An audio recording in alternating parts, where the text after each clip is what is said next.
அது ஒரு பெரிய பள்ளி. அந்த ஆண்டு புதிய சீருடை கொடுக்கப்படாமல் இருந்த காரணத்தால் அனைவரும் தங்களுக்கு விருப்பமான நல்ல உடையில் பள்ளிக்கு வந்திருந்தார்கள். 11ஆம் வகுப்பில் கணித பாடம் நடைபெற்றுக் கொண்டிருந்தது. ஆசிரியை கரும்பலகை பக்கமாய் திரும்பி மிகத் தெளிவாக கணக்கு பாடத்தை கற்றுக் கொடுத்துக் கொண்டிருந்தார். பள்ளி ஆரம்பமாகி சில நாட்கள் தான் ஆகியிருந்தன. அப்பொழுது புதிதாக பள்ளியில் சேர்ந்த கலாவை தலைமை ஆசிரியர் கொண்டு வந்து அந்த 11ஆம் வகுப்பு பி செக்ஷனில் பாடம் நடத்தி கொண்டிருந்த ஆசிரிய இடத்தில் அறிமுகம் செய்து வகுப்பினுள் உட்காரச் செய்தார்கள். புதிதாய் பள்ளியில் சேர்ந்த கலா மிக சாதாரணமான உடை அணிந்திருந்தாள்.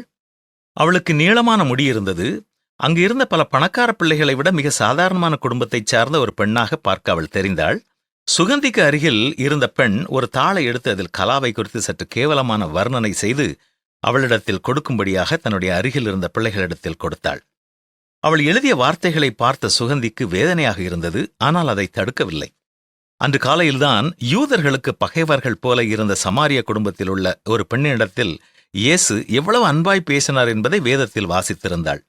தானும் அவ்வாறு வாழ தீர்மானித்திருந்தாள்.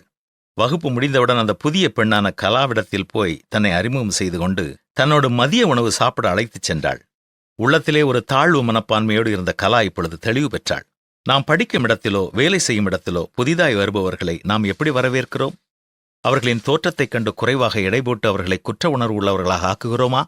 அல்லது உண்மையான அன்பு காட்டி அவர்களை தங்கள் பணியில் சிறந்து விளங்க உதவி செய்கிறோமா?